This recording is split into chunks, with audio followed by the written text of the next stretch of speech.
Okay, everybody stop what you're doing real quick. Take a look. I'm going to show you something here on the 4.6 practice 2. That's the one where I told you that I was going to fix some stuff, right? Okay, so on these problems, it's on the first one, it's not going to matter. First one, the problem 1 is the fitting the line, no big deal. You guys have done that a million times. You're just going to put it in the form y equals mx plus b. Right? You're going to calculate m and then use one of those points to find b. But when you get into these other ones, okay, so here's the way the question looked. If you've started the assignment, that's the way question 2 looks. Okay, do this. Go through and put in a bogus answer and hit check.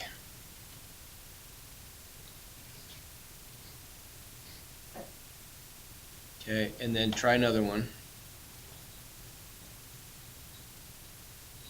And you'll notice now it says something different. Now it says you may round all coefficients to 2 decimal places. Okay, so what that means is now we can go through and use Desmos. And in Desmos, you don't really need the graph part. We just need this part. If I make my table, remember this stuff? I'm going to add a table. And I'm just going to put in those ordered pairs. So 2, -3, 4, -13, 3, -7. Then what do I do? If I want to put it in standard form like this. Good, I'm going to do y1 tilde, which means is approximated by. And then I just want to write it out in this form, right? Oops.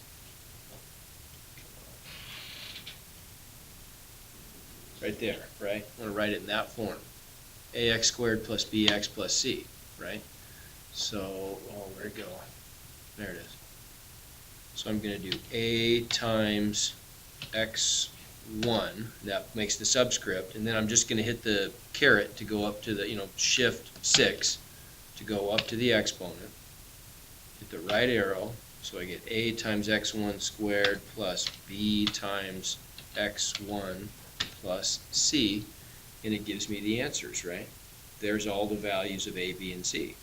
So all I would have to do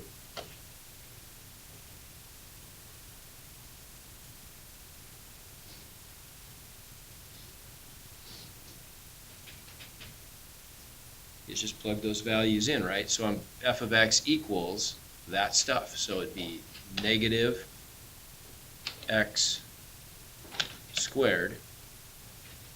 I'm not going to call it x1 on here, obviously, right? I'm just trying to come up with what is the function. So negative 1x squared plus 1 times x, so plus x minus 1. Okay? Same kind of thing with this one. So it says you may round any coefficients to 2 decimal places. So let's do this again, but I want to show you what this allows you to do here then. So let's go back and change these ordered pairs to -4, -7, -1, 1, 0, -5. Okay, and look what it tells me. Okay, so these are decimals now, right? They didn't work out to be integers. So I've got this thing rigged up so this time we can just round to 2 decimal places.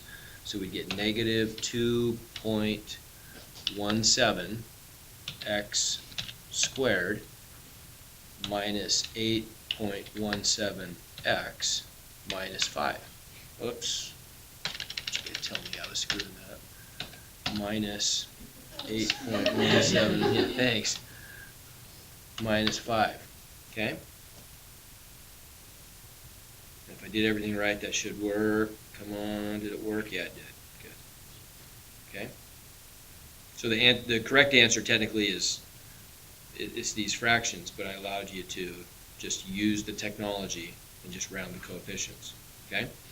So real quick, the other tricky one on this, that one's no big deal, right?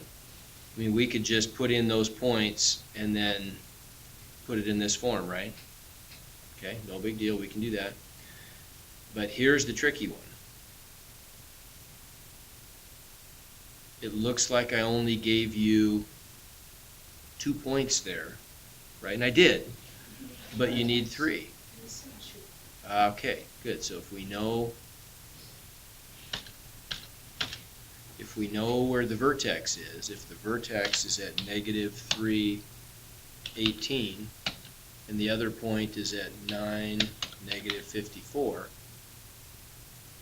then we ought to be able to be tricky with this and figure out where the other point is, right? There's going to be a point right over there. Great? Okay, so where's that point going to be? Now it may, we want to sort of ignore the drawings. Like I'm going to turn that thing off. So we just want to use the points. To go, if I should be able to get these things to tell us. There we go. So to get from the vertex down to this point, I went down by quite a bit, right? What's the y component of the reflection of this point going to have to be? Same. It can be -54, right? What's the x component going to be? So from the vertex is at negative, an x value of -3. This has an x value of 9. How far to the right did I go to get to this point? So I must have to go that far to the left. So if I go 12 to the left from -3, where do I end up? -15, right? So now that looks pretty good. Right, now if I turn this back on, there's the function, but we don't want it in that form. We wanted it in the form, in vertex form, right? So we can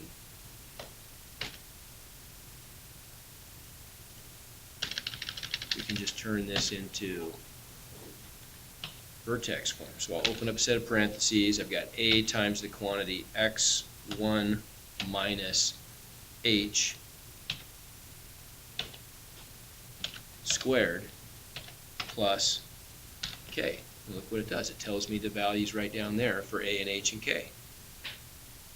So then all I'd have to do is just type those in. All right, so I'd get -0.5 times x minus -3 squared plus 18. And if I did my job right, that should work. And it does. Okay?